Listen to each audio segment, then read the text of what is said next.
क्या है statue of unity? Gujarat के वडोदरा के पास नर्मदा जिले में स्थित सरदार सरोवर बांध से 3.5 किलोमीटर नीचे की तरफ राजपीपाला के निकट साधुबे नामक नदी द्वीप पर 182 मीटर ऊंची सरदार वल्लभभाई पटेल की प्रतिमा लगाई गई।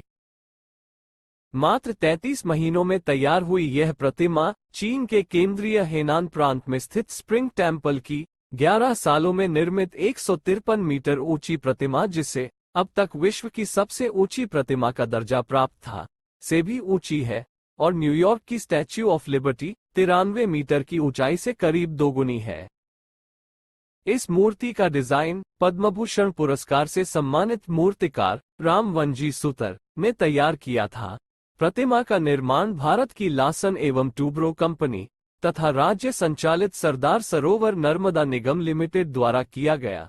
इसके निर्माण के लिए गुजरात सरकार ने सरदार वल्लभभाई पटेल राष्ट्रीय एकता ट्रस्ट का गठन किया था। इस स्टैच्यू में लिफ्ट की व्यवस्था की गई है, जिससे पर्यटक प्रतिमा के हृदय स्थल तक जा सकेंगे।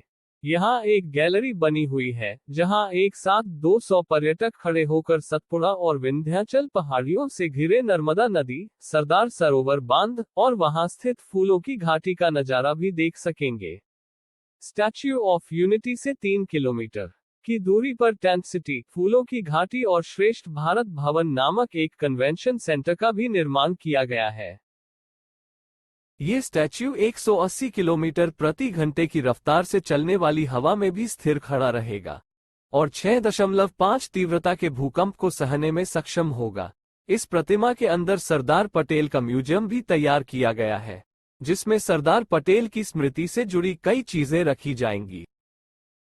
31 अक्टूबर 1875 को गुजरात के नडियाड में जन्मे सरदार वल्लभभाई पटेल ने भारत के स्वतंत्रता संघर्ष में पहला योगदान 1918 में गुजरात के खेड़ा संघर्ष में दिया था।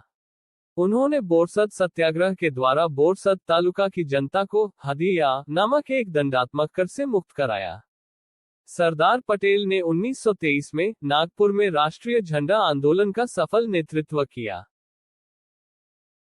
बारदोली के किसानों के लगान में सरकार द्वारा की गई वृद्धि के खिलाफ 1928 में सत्याग्रह आंदोलन का नेतृत्व पटेल ने किया, जहां इन्हें महिलाओं ने सरदार की उपाधि दी।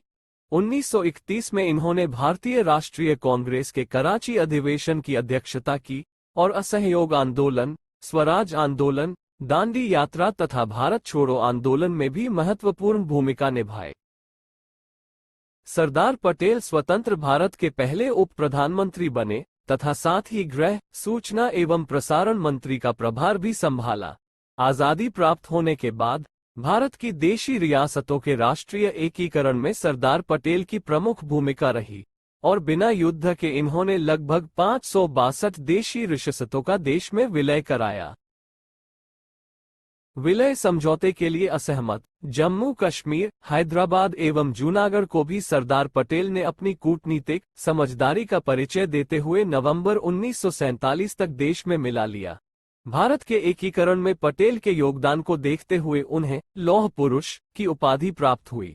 1991 में मरणोपरांत इन्हें भारत रत्न सम्मान दिया गया।